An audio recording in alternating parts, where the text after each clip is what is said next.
Hey, Pastor Steve Waldron. I want to just tell you about an interesting time in my life, and it's my time in the cult watch movement. You might say cult watch movement. Now, how I got in the cult watch movement is my belief system, this was back 30 plus years ago, was being called a cult so much, and I lived in a very religious area. It was on the news, it was on the radio all the time, Bible Answer Man and all this. So, and then I worked in Christian bookselling, and so I had to defend my beliefs, being called a cult even in Christian bookselling. My job threatened, on and so forth because of these things. People I really liked thinking I was in a cult and all this. So I really took a deep dive into the cult watch movement.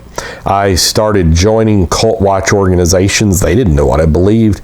They just cared if you got money. The American Family Foundation, which there's a couple of those, but this one was an international organization, for cult watching, basically. The Cult Awareness Network, join that, get their magazine, all of this kind of stuff, and then just buying every book by Ankerberg, Weldon, and the ilk of Walter Martin that I could get a hold of, and really aligning myself with the cult watch movement to see what their thinking processes were, and even going back to the origins, chaos of the cults, 1939, and then in the 70s, I can't think of the guy's name that was really like against the Moonies, and he's considered to be the real genesis of the cult watch movement in the States today, all the way through Waco and all of that, the Jason Scott case and the kidnappings and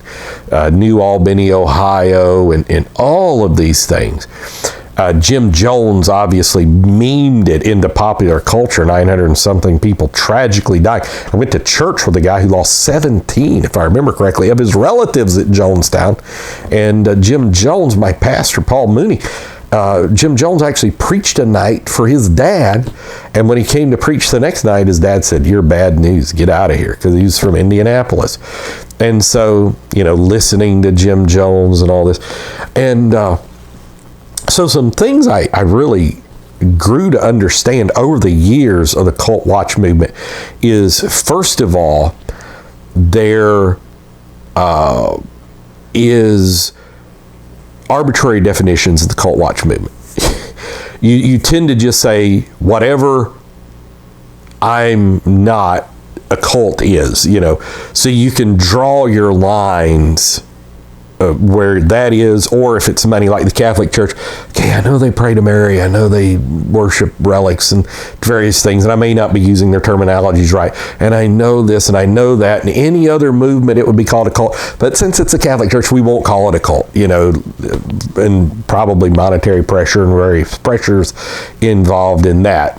And so there was a lot of arbitrary definitions, since it's a non-biblical word. So people are just kind of doing it on the fly. And so then when they would get pushback, they would say, well, anything that doesn't come from the 7 ecumenical councils is a cult. Well, then you've got like your Christian churches, your churches of Christ, even Wesleyanism, even Baptist would push back some on that definition. Remember, John Weldon at a cult watch conference in Atlanta was trying to say that any new understanding, that you have to trace your roots, back, or any that claim to trace their roots back can be called a cult as well. And that's where the Baptists would say, well, the trail of blood, we claim to come from the early church until now. We don't trace our roots to Protestantism and all of this. And of course, Alexander Campbell and Barton Stone and this, and the Christian Church, Disciples of Christ, Church of Christ movement. And so you just, we don't want to call them a cult. Seventh-day Adventists, there's this lady that gave, Ellen G. White, and but we kind of want to say they're not a cult, even though we kind of think they are, and then there'd be debate. So it's where you draw your lines, and you end up sometimes drawing yourself in the line. And I think this is really, besides the fact that Cult Awareness Network was sued into oblivion by Scientology, is how the cult watch world just kind of fell apart. It was almost all at once, because, you know, at the end of the day, everybody's drawing lines. Well, if you believe in holiness standards, you're a cult.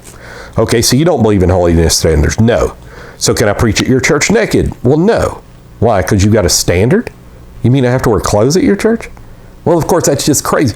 Well, no, it's crazy. Well, what if the whole world said it wasn't crazy? Could I do it then?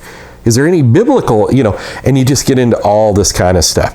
And, well, if you don't believe in the Trinity, then you're a cult. Really? So where's the word Trinity in the Bible? Triune, you know, 3 persons, co-equal, co-eternal. Where's that at in the Bible? Well, it's not in the Bible. It was a post-Christian development. Oh, like a cult, extra-biblical revelation. Well, no, not like... And so it just gets to be nonsensical.